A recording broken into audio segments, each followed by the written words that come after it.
Give someone a fish and they'll eat that day. Teach them how to catch a fish and they'll never go hungry. Proverbs like this remind us how learning skills helps to move us towards self-reliance. This is never more true than with critical thinking. Memorize the solution to a problem and you may master that particular problem. Improve your critical thinking and you'll give yourself the tools to create your own effective solutions to a multitude of unfamiliar problems. Critical thinking refers to a diverse range of intellectual skills and activities concerned with evaluating information as well as our own thought in a disciplined way.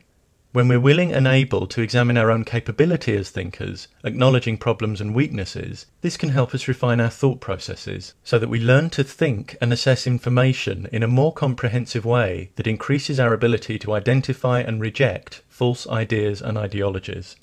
Critical thinking isn't just thinking a lot.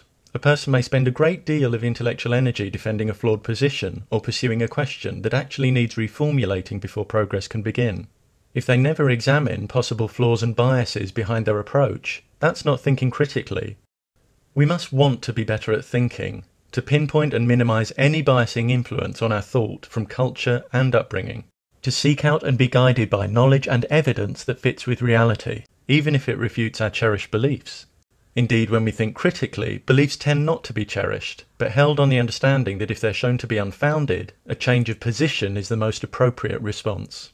Critical thinkers cultivate an attitude of curiosity and eagerness to widen their perspective and broaden their knowledge, and they're willing to do the work required to keep themselves properly informed about a subject. They recognize that explanations must actually explain and be testable to be worthy of serious consideration, and that legitimate theories clearly define the circumstances in which they'll concede defeat.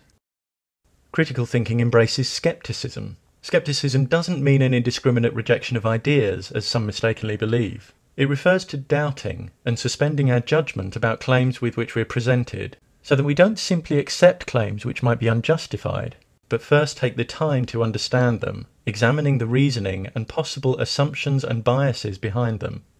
Reasoning behind factual claims should be based in sound, consistent logic, not on emotions and social pressure, because the truth value of factual claims isn't determined by the emotion that accompanies them, or the fact that they may be believed by certain social groups. Sometimes people try to persuade us that reason has no value, but that's an untenable position. Arguing against reason is cutting off the branch on which you sit, using the very thing you're dismissing in order to construct a case against it. Reason has an intrinsic role in the decisions and judgments we make as we negotiate our way through life, whether they be momentous or trivial. If a particular line of reasoning is flawed, what will increase our understanding? Dismissing the value of reason or looking honestly at the flaws? A lack of respect for reason or evidence, or any number of obstructive character traits, will sabotage one's capacity for critical thought. One of the biggest barriers to critical thinking is an unwillingness to see complex issues in anything other than black and white terms. If one sees only two options when more exist, this constitutes a false dichotomy. Consciousness is often presented as something that's either an eternal immaterial entity or reducible and identical to brain states, when in fact there are various other positions.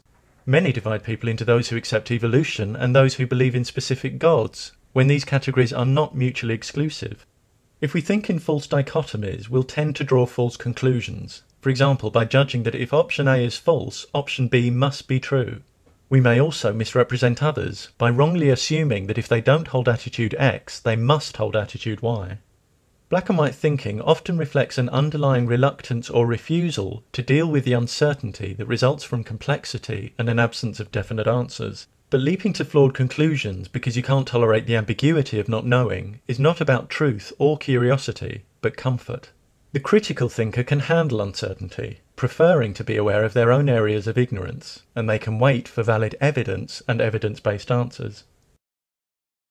Critical thinking provides each of us with the keys for unlocking our own intellectual independence, leaving us willing and able to explore and solve problems for ourselves. It moves us away from rash conclusions, mystification, and a reluctance to question received wisdom, authority, and tradition. It moves us towards intellectual discipline, the clear expression of ideas, and the acceptance of personal responsibility for our own thinking. Communities in which individuals are eager to acquire and apply the best knowledge and reason in all fields, and willing to acknowledge and correct flaws in their own thinking, are better equipped to create more profoundly effective solutions to the challenges we face in living and living together. When we teach and encourage critical thinking, we empower individual lives and invest in our collective future.